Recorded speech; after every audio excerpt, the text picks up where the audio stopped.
La paix soit avec vous. Dimanche passé, méditant sur la parole du riche et de Lazare le pauvre, Jésus nous rappelait l'importance de faire le choix, de rechercher la justice et de mettre notre sécurité en Dieu qui garde à jamais sa fidélité. Continuant en ce dimanche 27e du temps ordinaire, notre cheminement dans l'apprentissage de l'être disciple selon la pédagogie de Saint Luc, donc montant vers Jérusalem avec Jésus. Nous abordons ce dimanche un aspect d'une importance capitale de notre vie de chrétien, avec cette demande fondamentale des apôtres au Seigneur. Augmente en nous la foi.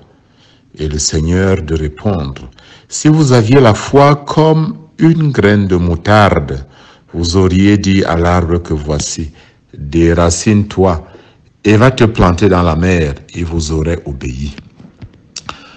Rappelons-nous que le mot apôtre signifie envoyé. C'est donc un dialogue entre Jésus et ses envoyés. Cela veut dire que cette phrase de Jésus concerne les activités d'évangélisation. Les apôtres, les envoyés disent à celui qui les envoie, augmente en nous la foi.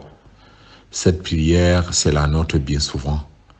Comme prêtre, comme évêque, comme chef de famille, comme responsable de structure, quand nous prenons conscience de notre faiblesse, de notre impuissance, et qu'il nous semble que si nous étions plus riches de foi, nous serions plus efficaces. Dans son langage à lui, Jésus répond qu'il ne s'agit pas de chercher à mesurer notre foi. Le problème est ailleurs. Il s'agit de compter plus sur la puissance de Dieu que sur nos propres mérites. C'est lui qui agit. Ce n'est pas notre foi, petite ou grande. C'est Jésus le Maître. Ne dit-on pas chez nous que un koule tundi azega abom kimboman. Jésus nous le donne donc de revivre avec accent aujourd'hui. Il insiste sur le paradoxe. La graine de moutarde était considérée comme la plus petite de toutes les graines. Et le grand arbre dont le texte de Luc nous parle est le sycomore. Il était réputé indéracinable. La phrase de Jésus veut donc dire, pas besoin d'avoir beaucoup de foi. Rien qu'une graine de moutarde minuscule suffirait pour faire des choses apparemment impossibles. On peut donc traduire, quand vous agissez au nom de l'Évangile, souvenez-vous que rien n'est impossible à Dieu. Oui, ne faut-il pas rentrer comme fils-fille de Marie, notre mère, à cette foi fondamentale qui poussa Marie à dire, qu'il me soit fait selon ta parole, quand l'ange lui dit, rien n'est impossible à Dieu. Cela veut dire pour nous que rien ne doit nous décourager, qu'aucune situation n'est définitivement perdue. Il n'y a pas de voie sans issue. C'est un rappel de la puissance de la résurrection. Car l'esprit de celui qui a ressuscité Jésus d'entre les morts donne aussi la vie à nos corps mortels.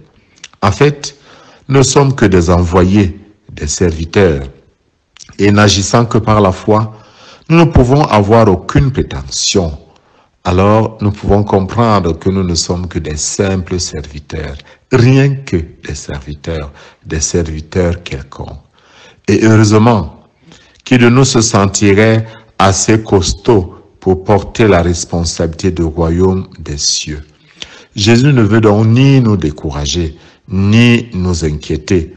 Au contraire, il nous dit, reposez-vous sur moi, c'est moi le responsable.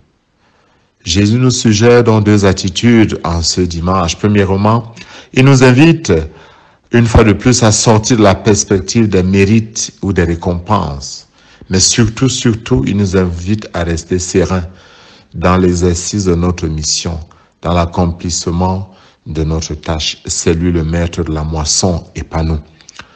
Et voilà pourquoi dans la première lecture, le prophète Habakkuk peut appeler le peuple à la confiance et à la patience. Et comme une insistance de Dieu qui dirait, mes petits enfants, n'oubliez pas, Même si je suis silencieux, je ne suis pas absent. Je reste à vos côtés. Dieu agit. Et le psaume responsorial que nous disons tout le matin nous le rappelle aussi avec insistance en nous disant: si aujourd'hui vous écoutez sa parole, ne fermez pas vos cœurs comme le firent vos pères au jour du défi. Oui, dans la Bible, le mot écouter signifie faire confiance.